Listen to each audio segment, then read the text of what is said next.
Hello, everybody. Welcome back to the NBA Front Office Show. Front officers, sorry. Yeah, I'm sticking with it. Sorry we didn't have a show out yesterday. There wasn't a lot going on yesterday.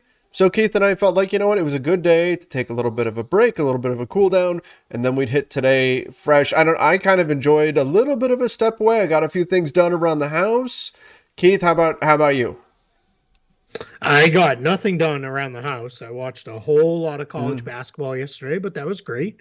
This is a great time of year for that with all the conference tournaments going on. It's awesome to dive in to those. So I'm really enjoying that. And then I'll enjoy the tournament itself next week, of course. But this is great to be able to see some of the guys we don't see like for us, right? We're so focused on the NBA. It's really cool to see some of the guys that are on the draft mhm. boards and that. And I use a lot of that to kind of guide me, I guess is the best way to put it, to like who I should check out. And as I generally try to do, it is I fall in love with a couple of these kids and we'll see where it goes. But yeah, it's been a fun day. And then only a couple games last night. We're in a weird Mhm. schedule this weekend next as the NBA does their best to avoid as much of March Madness as they can. So packed Wednesday, light Thursday, packed Friday. But yeah, it was good. I was hoping for more out of that Nets Sixers game though. I will say I at least got a little bit done that benefits the front office show. I put up new sound paneling here in my studio, so Oh, I nice. can hear it. I don't know if anybody else will notice, but I'm all weird about that stuff, so I can hear it. So anyway, but yeah, Nets 76ers. And you hung a new sign, a new I Kobe did. I actually sign just behind transferred you. it from another spot that got taken up by some sound Ah, paneling, but I brought it over. It's a print, and I've actually got another one on the way, and so I can't wait to frame that one and get that up somewhere. nice. So I did a little bit of work yesterday that was, well, work related or whatever. But yeah, that Nets 76ers game, I was excited about it. I think a lot of people were excited about it, and the outcome, it was the least likely outcome that I would have expected, right? Like, number one, I probably would have gone with, okay, 76ers win by a decent amount. Close game, 76ers win. Close game, Nets win. The least likely scenario was Nets blowout win. And that was what we got, which was I mean, obviously not what Philly was hoping to see, but maybe a little anticlimactic. I don't know. What was your takeaway from it? I guess with all the hoopla around Ben Simmons and everything, it didn't really live up to that hype because of the blowout. Yeah, I mean, if anybody missed it, I don't know how. If you're watching this, you might have missed. But Ben Simmons did not Mm, play. But the fans, they let him hear it. He was on the floor during warm-ups, and then was on the floor, during the game. But as far as sitting on the bench out with his team, but this was a reminder of, boy, the Nets are really good when when mhm. they kind of get it going. I also think Philadelphia's, I tweeted quite a bit about this in the early part of the game last night. They have defensive issues. It is an awful lot falls on Matisse Thybulle and Joel Embiid to do kind of everything. Thybulle's their only real plus perimeter defender. Harden, we know what he is as a defender. Tyrese Maxey, not a great defender Mhm. either. He hustles and he tries, but he's not a overly good defender. Tobias Harris is okay, but it just gets real messy for them because Thibault has to take the best player, on the other end. And then Embiid has to do so much for them, cleaning everything up inside, that it was a problem. Then when they went to their bench, forget it. They don't have any good defenders coming in off their bench. They really kind of need Danny Mhm. Green, which seems, kind of crazy at this point in Danny Green's career that we're still talking about this. But yeah, it was tough. So I think, it's one of those where I'm not exactly, saying, well, we learned everything Yeah. we need to know about these two teams, because that's not the case. But yeah, I stomped them, and they're good, man. They're going to be tough. It's I know we always say about, oh, that's a team nobody wants to see in the playoffs. Well, you really don't want to work all season for the 1 or 2 seed, and then you got Kevin Durant and Kyrie Irving, Yeah. across the floor from you. But that was, I think, Kyrie, if I'm got my math right, I think he's only got 4 more games he can play the rest of the season. Uh, Now, unless something changes with the vaccine mandates, but they've got a whole bunch of home games plus a road game in New York that he can't play in either. So, yeah, so it's gonna. I don't know how high they'll necessarily climb because they're clearly a very very different team with him. Also, last thing I'll say on it, yeah. he brought it on defense. Mm-hmm. That was some of the better defense I've seen him play in his career. He really did a good job. Clearly, he took it pretty personal with cue the MJ memes. But I with James Harden, and he wanted to lock in there, and Harden was really really bad. So there was that, right? There was the let's do this for Ben type of thing. We're Yeah. going to circle the Yep. wagons and protect him, like that type of thing. There was that element to it. And so we had that narrative play out, which wasn't what I was expecting. I mean, I expected the Nets to be trying to defend him and everything, but I thought the environment overall would still push the 76ers onto a win. But now we're also seeing, because we can be prisoners of the moment, right? And so Sure. we go one game and, oh, okay, that's it. That's it. Now we know. See, this is proof. James Harden can't get it done. That's it. 76ers are Yeah. done, which is crazy. But I do see a lot of people running around right now saying James Harden doesn't have it in the big games. And he goes and he shot 3 for 17. It was minus 30 on the night. But that being said, the 76ers have been really, really good ever since getting James Yes. Harden, and the Nets have not been quite this good. So this was a down game for the Nets, a really up game for down game for the 76ers, an up game for the Nets. I think we just know that the East is even more of a jumble than even what the standings might suggest, because the Nets can beat anybody on any given night. You've got other teams that can stumble at any given point. Who's coming out of it all? I don't know. Yeah, exactly. I don't, like you said, I don't know that we learned anything necessarily, from this one. I do think, as I've been saying for a long time, the story for this trade is it's still at least a year or more from being fully Mm-hmm. written, right? We don't know. Obviously, if one of the two teams goes on to win the championship this year, then it worked out. A title is always the goal, but let's see. But it does. I don't think anybody kind of going through things saying that a team is going to rampage through the East playoffs. It's not going to happen. These teams are all too close together. It's weird. They all can kind of like matchups are going to be Mm-hmm. big because there's some teams that are better suited to defend other teams and teams that can't handle something there. Like I mean, even though his team got killed, Joel Embiid destroyed Brooklyn's big men early on. I mean, he had 19 free throw attempts at halftime, and a lot of them, there were a couple, including the one I don't know if you saw where he shot completely Yeah. backwards, and it was like that wasn't a shot attempt. Like, what are we doing? But the rest were like, all right, we have no other option but to foul him. So it's that's gonna be tough. But yeah, it's gonna be I mean, these East playoffs are gonna be great. Some of the series might be rock fights. It might be looking like we're watching the Bulls Knicks in the 90s, which is I mean that's great. I love that too because I like the difference in style. But yeah, let's see. Yeah, it's going to be fascinating to see how it all plays out. And again, I'm getting more and more excited for the NBA playoffs, which are now right around the corner. Um, Yep. let's move on to the Miami Heat, though. Yeah. Tyler Hero, The number one the seed number in the one East right now, seed. Miami Heat. Maybe overlooked a little, Oh yeah, I know. I agree. I agree. right? When I first think of like the top teams in the East, and I tend to think more of like the Western Conference because of the Lakers and all that. So when Sure. I stop and I think about the East and I think about the top tier, I have to remind myself to add in the Miami Heat, and I'm not sure why that Mhm. is. I can't say.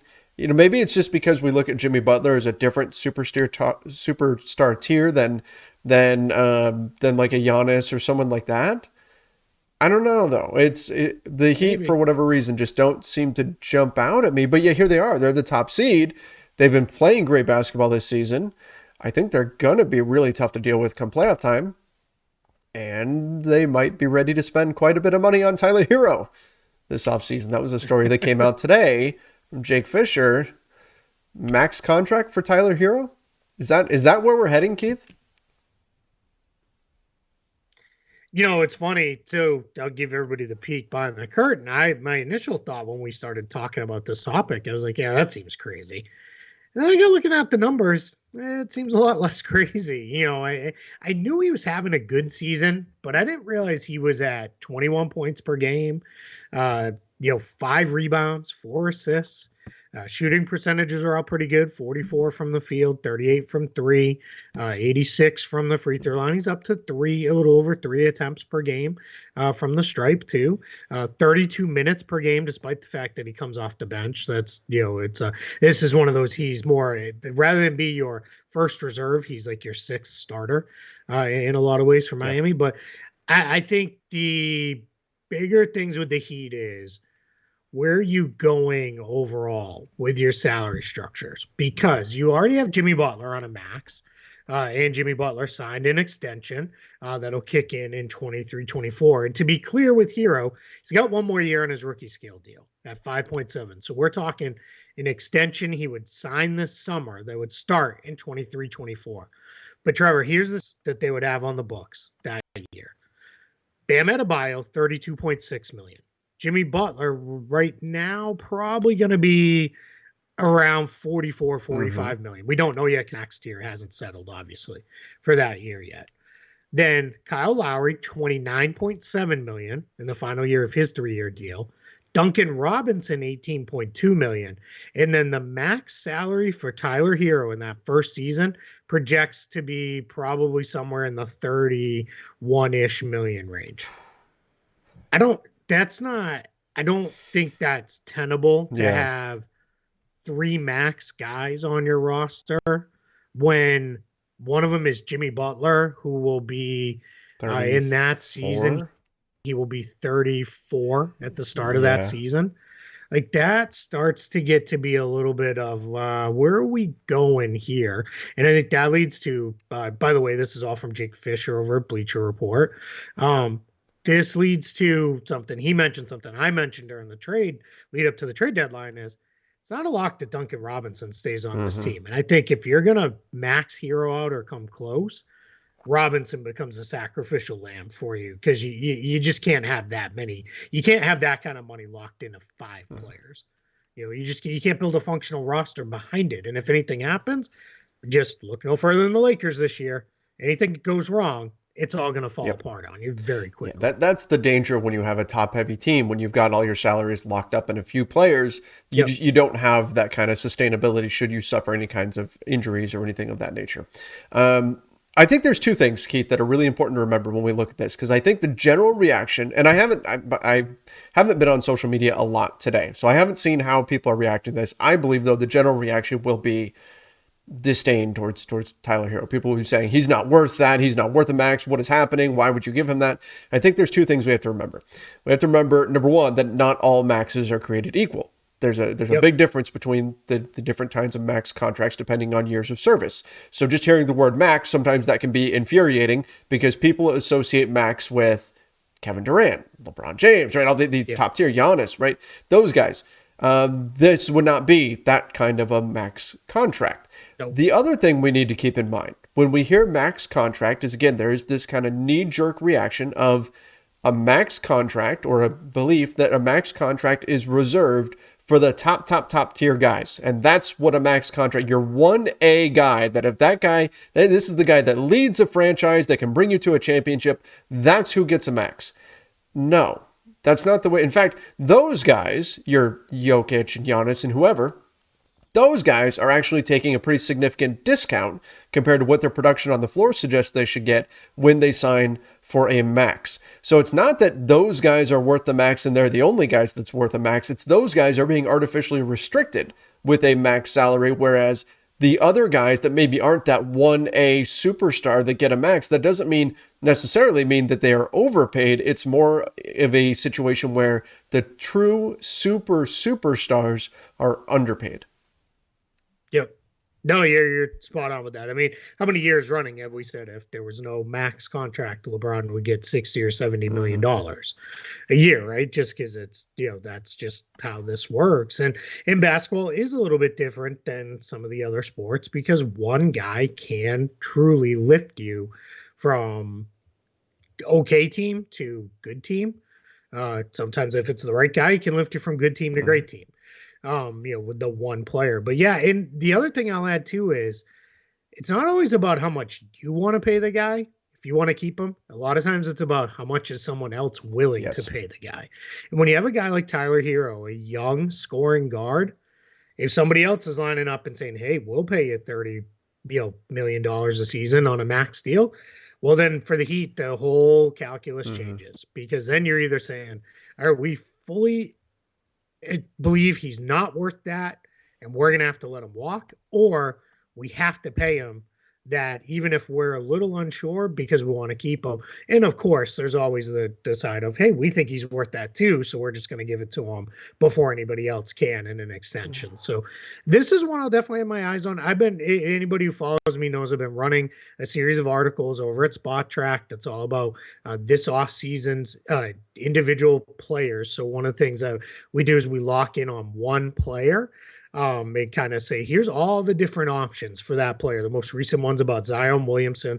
A lot of detail in those. If you like this show, you'll probably like reading those. Go check them out over at Spot Track. But I'm going to add Tyler Hero to the list because now this gets fascinating. And not just about Tyler Hero, but it's about the other things I called out with the Heat and what the market may be and all the other things that are going on. So there'll be one of those coming down the line here. I think our next one's going to be on Bradley Oh, Beal because that's another interesting scenario coming that way. But we'll definitely have some stuff coming now soon. let me throw this at you. Let's assume, let's say Tyler Hero says, I want that. So I'm not signing anything unless it's that $184 million extension. Give me that. Yep. If you're looking at the Heat side of this, you're picking up his option for next year. You could have him in restricted free agency the following offseason. What's the incentive for the Heat to get this done this offseason if that's what the bar is set at? Um, it can go a couple ways with that, right? One is if you believe in the player, you lock Mm-hmm. him up. If you think even we can get him at something in the 20 to $25 million range, done. Just get it Yeah. done, right? Because then you're getting him on some form of bargain. Assuming you believe in the numbers, which I was, although surprised by him, I'm not in disbelief of them. It's not one of those where I look at them. Sometimes you look at a guy's stat line and you're like, that's not like that's Right. an outlier. That's Yeah. not real. I don't believe that with Hero at all. I think his numbers are real. So yeah, if you can get him on anything that's team friendly, get it done. If he says no, I want the full max, then you got to start to play the game a little bit, right? All right, well, what do we think we can do with these other contracts? Can we move Duncan Robinson? We create ourselves a little bit more flexibility that we need to build out a roster. Because you got to start thinking about the post Lowry and post Butler Mm-hmm. years as well. Even though, Butler is under contract through 25, 26, you just got to be thinking of that. It needs to be at least on your mind. And then I think what you do is, so let's say you can't get it done. Now you go to restricted free agency. You still control the Yeah. process, but it can get real ugly real quick. Because if they ever went the route, and I don't think they would, I think their front office is too smart. But if they ever went the route of, we'll go see what you can get somewhere else and then we'll match it, then you run the risk of the most famous scenario, but there's been plenty of others, is Gordon Hayward, right? It got matched, and then Hayward down the line was like, yeah, see you later. Like, he didn't Yeah. like that. He openly talked about he did not like Utah saying, go get a deal and we'll match it. Guys don't want it. It's, if you want me, you want me, sign me and let's go. And an offer sheet's gonna have, player option and all Right. that other stuff. So my guess is this gets done on an extension. I'm going to have to really think through more of, does it go to the full max or not? I'm going to have to really kind of look at that one because like I said, this is a really fascinating one because it's not as much just about the player and about Hero. It's about Miami's Yeah. finances and the league landscape as a whole. All right. I think that's enough on Tyler Hero for today, but it is going to be an interesting situation to watch play out Yeah, this off season. maybe six man of the year, Tyler Hero too. Yeah, he might wind up winning that. I mean, I Probably. think he probably should. I mean, he's putting up those Yeah, I numbers. think so. Yeah. All right. We've got Brandon Ingram out 7 to 10 days dealing with a hamstring issue. This is rough timing for the Pelicans. Also comes on the heels of, or actually, I think this one came right before, CJ McCollum. Is now out with health Yeah. and safety protocols. So that's, I mean, the Pelicans are right there, right behind the Lakers now. They've made up a lot of ground. And so to lose these two guys right now, that's tough. That's tough for the Pelicans, and they've been critical for their ability to get wins. So hopefully he heals up and CJ McCollum gets cleared and can be back sooner rather than later. But we know with Ingram, you got to be careful. Hamstrings can be really tricky, and it's something that can certainly linger if you don't give it the proper time to heal. Yeah, I'm less worried about the Pelicans looking at the teams behind Yes, them. correct. Portland is certainly not trying to win No. any more games this year. I think if they get wins, they're going to stumble into them.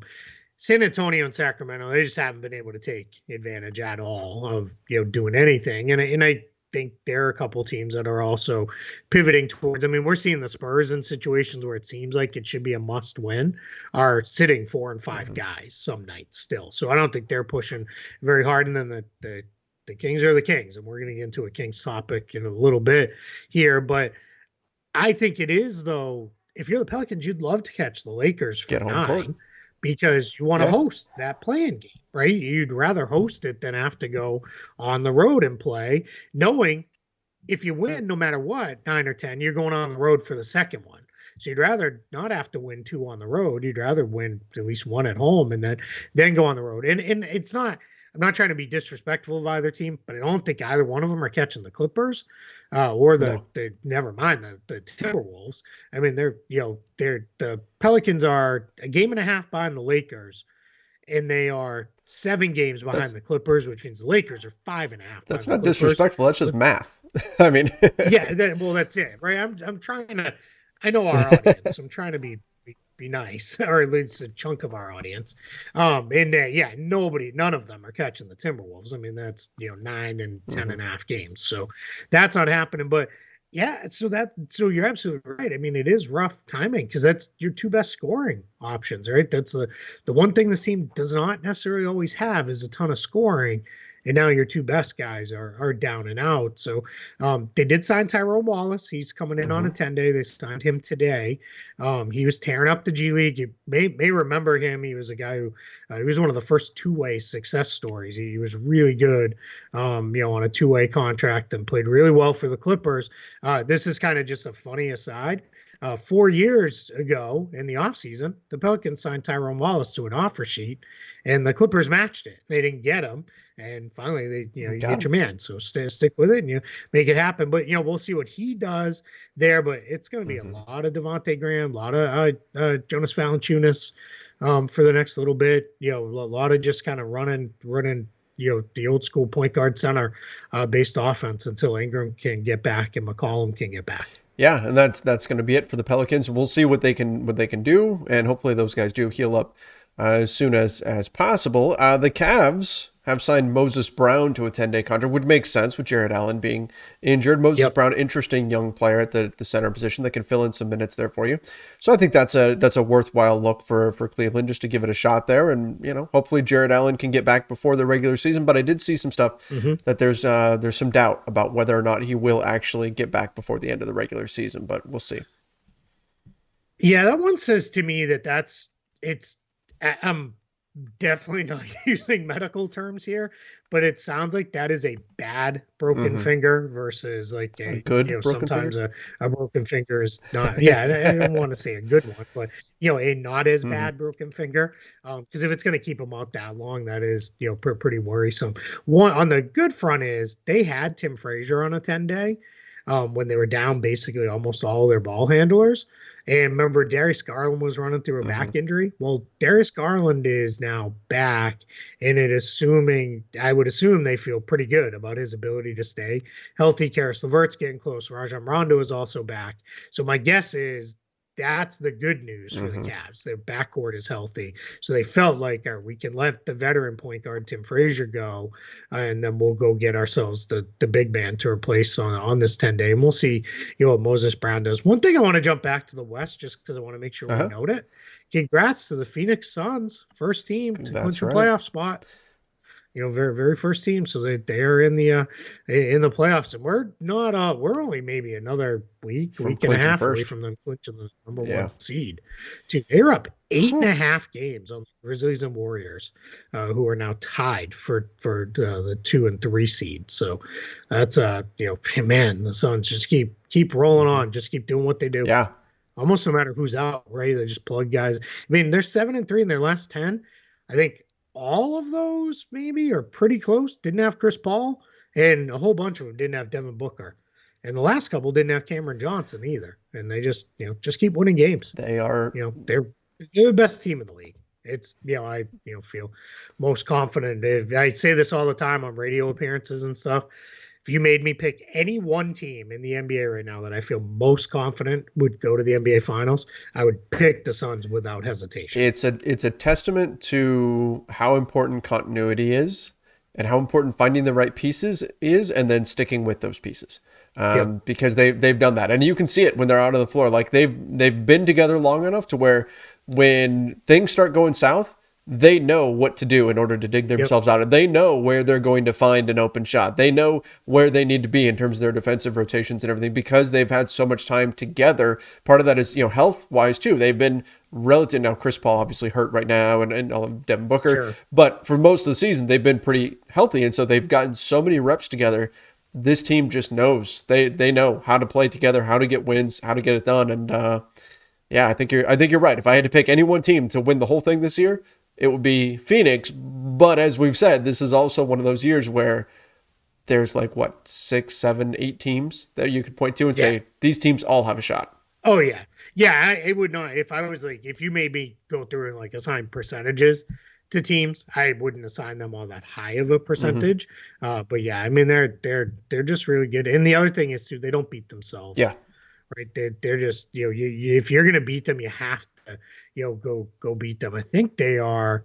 They've slipped a little bit, which my guess is Chris Paul being out, but they're right near the top in turnover percentage. They hmm don't turn the ball over very often. They shoot it really well. They kind of do almost everything that you would want out of a team. I mean, they're just they're excellent. There's just not a real other way to put it. all right. Sticking with the Western Conference, Domantas Sabonis happy to be with the Sacramento Kings. But you Happy. have Let's to, put you it in have quotes. to, it's so sad. Like I say, he's happy to be with the Kings, and Keith laughs because that's the state of the Kings right now, right? Yep. But yes, happy, but things have to go well for him to stay happy. Which I mean, I guess that's It, just true. Like, isn't that true of anybody? Like, hey, I'm really happy to be sure. here, but if things start to just collapse around me, I'm not going to be happy anymore.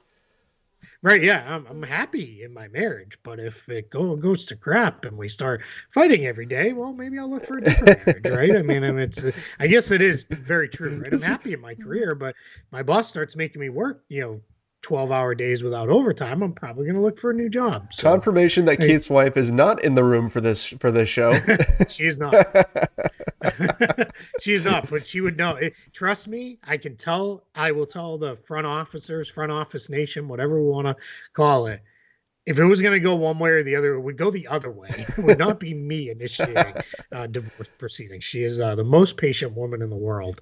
As I booted her out of here to record with you this afternoon here on Friday, with our daughter who is absolutely bouncing off the walls because Oh, school ended today and started spring break, so oh she boy. is pretty fired up. But yeah, yeah. So just to give the the Sabonis quote, because I do think it's important.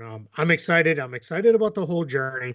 It sucks that we have that playoff drought, but the fact that we can be part of something that can turn it around, that's the goal. Come in and change the perspective of this organization, what people think. We're excited that we can be part of that and build it. So I want to stay as long as I can. Everything has to go well, but I'm happy here. It's awesome. The fans are great. I'm excited to see us do good. So I think that's probably about as honest and fair an assessment of I got traded here a month ago. Let's here's where we're Hmm. at right now. Yeah, and I think that what the Kings do this offseason is going to be important. I mean, they didn't come into this Yeah, season with the team built around, hey, we've got Sabonis, let's put pieces around him. That's going to come this coming offseason, and so that's where yeah. a lot of people are already speculating, Sean Holmes probably winds up getting moved, and let's see what the Kings do to try to make all of these pieces fit. But I mean, it's good that he's happy right now. We'll see what happens this summer, and Hmm. then off you go. And like, there have been a lot of Kings players who've said we're going to break this playoff drought. Obviously, it hasn't happened, but Yeah. Sabonis is also really, really good. So who knows? Did you see the thing about Rick Adelman about the whole About Kings him, since they've been in Sacramento? yes. Every season he was the coach, they had a winning Yep. record. Every other season in Sacramento, the team has not had a winning Mm-hmm. record. That's like that's starts to get up there with that whole up until their playoff thing was snapped. I want to say the Spurs first 44 Right. years in the NBA only missed the playoffs 4 times. And in one of those years, they got David Mm-hmm. Robinson. In the other one, they got Tim Duncan. Like, Unreal. I mean, that there's just sometimes when you look at some things and it's just like, is that right? Like, it's kind of, I was thought of that too when I was thinking about everybody was talking about Kyrie Irving's monster game Oh the yeah. other night. And it's like, then you see like somebody throws up and it's like, Will Chamberlain did this, 58 times. And it's like, that doesn't, how, How is that possible? so if you've seen too, there's people who are like, Will Chamberlain, like the stats aren't real because there's no video. Like there's a whole thing too about people believe the 100-point game didn't happen. Like there's like this whole thing of like the 100-point game never happened. It was the NBA made it up for publicity reasons. Like that went around. Like it's like Really? really, I yeah, didn't realize that was a thing. I'm like in my head, I'm picturing now Wilt Chamberlain standing on the moon with the American flag because it seems like right, we're putting this in the same category, like Wilt yeah, Chamberlain truthers and the yep, moon landing truthers. It's holy yep, moly! Wow, I yeah, did not realize that was a thing. yeah. Again, get outside, see the sunshine a little bit, people. I mean, there is a world out there that doesn't exist in your computer. What? There is? I know. I say that as I spend, an obscene amount of time in front of my screen each day. But anyway, moving on. I should have gotten to this when we were already talking about the Heat earlier, just bad planning by me. But the Heat are reportedly rumored to be looking at guys like Christian Wood and PJ Washington for this offseason, ideally looking for a partner for Bam Adebayo in the Miami front court. Interesting targets. I mean, just kind of versatile guys. Make some sense Mhm. as guys you can go after. I'm a big fan of Christian Wood and what his game can bring. I'm curious to see what they can do in terms of landing those guys. Maybe that's something where a Duncan Robinson trade gets wrapped into this or something like that. But I think interesting targets nonetheless to put alongside Bam Adebayo. I think either one of those guys could fit pretty well. Yeah, my guess is on this one. It is by the end of this season, uh, PJ Tucker end of this year, start going into next year. He'll be 37. Mm-hmm. Years old. He's got a player option for next year at 7.35 million. My guess is he picks that up. But I'm getting my thought process would be although he's played great. I mean, I don't know if he still is, but he was leading the league in 3-point shooting for quite a while. My guess is they are basically saying like, hey, that is a shelf life. Right, like Sure. like we're not going to be crazy here and think that's going to continue, well into his 40s. So my thought process would be, yeah, if we can get a younger guy. PJ Washington's been a rumored target. I think the last 2 trade deadlines too, Mm-hmm. for the Heat have looked at him. Teammate of Tyler Herro, I believe, at Kentucky. I think they were teammates there, so that's also something to consider. They also Bam, a Kentucky guy. They seem to do quite well with the Wildcats. So yeah, let's see. It'd have to be by trade, right? They're not gonna have any Yeah. cap space to pursue guys anytime soon. So yeah, so let's see. I don't love the Christian Wood fit as much. I think you lose something when Bam is at the 4. I think he's just you lose some of his specialness that he is at the Mm-hmm. 5, right? With what he can do as a center versus being a 4. And if you're gonna have Wood, that's kind of gotta be what he is, right there. They'd be your 4 or 5 interchangeable, but neither one of them is quite as special at the 4 as they could be at the Sure. 5. So I love that one. The Washington fit I like a little bit better. And I could almost see this as they go get PJ Washington, and then it's, hey, you're gonna be, Bam's back up, PJ Tucker's back up, Service kind of the understudy for a year. Then when Tucker retires, moves on, whatever it is, with them, we're ready for you to slide into a bigger role. But like Herro, like we talked about earlier, he's extension eligible this summer too. So that starts to become again, you're going to start to get really, really expensive. Yeah. How much does Mickey Harrison want to spend, and all of that? That starts to become a factor. And that could be something where if they win this year, or get to the finals again, maybe that changes minds, right? Maybe you start thinking a little bit differently than you would have otherwise. 3-point percentage. PJ Tucker is currently number 3 in the NBA in 3-point percentage. He's at 43.9%. The guys that are ahead of him, got any guesses? Is Grant Williams still ahead? He is not. He's at number 4. I knew He's point 0.4 behind PJ Tucker. It's a guy who just had a game winner from 3 that banked in. Is Doug McDermott still one of them? Nope. Oh man, he must have slipped 2. I don't know. The banked in game winner from 3. I know I should know this because I remember watching it. Banked in game winner from 3 in a game that Julius Randle got ejected in. I don't. Oh. No, just give it to me because I can't get the name of it. It's okay. You've got a wealth of basketball knowledge stored up there. I understand. Sometimes it gets jumbled up there. But Cameron Johnson is number 2. Oh, yeah. Cameron Johnson's number 2. And then the top guy is it's Luke Kennard. Right after he went on a tear. There you go. You got it. Over the last couple weeks. You got it. That was impressive. Just getting number 1, that was impressive because a lot of people forget about Luke Kennard coming off the bench for the Clippers and everything.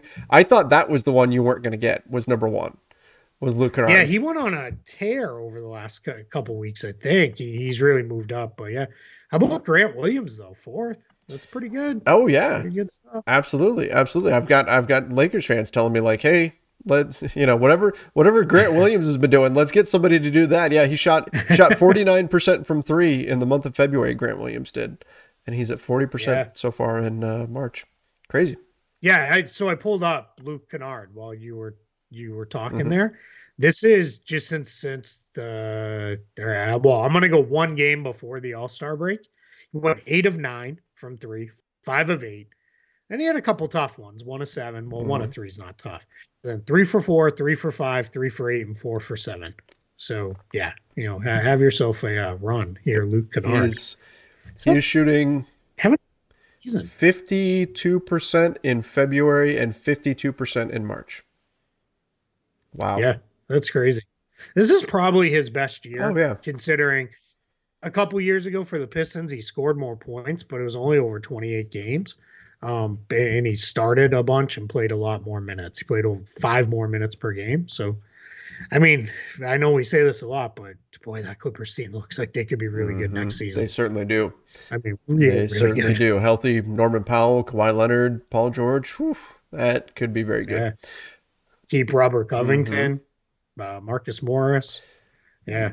And know what else too? That's a lot of trade options too. If you find we really need a big, or we need a point guard, or we need whatever it is. I mean, yeah, I think they're gonna be somebody tough. Pops up on the market. They've got plenty of movable salary there, and an owner with an almost unlimited bank account, infinity money. Yeah, whatever he wants. Yeah, I was. Yep. However much he'd pay in luxury tax.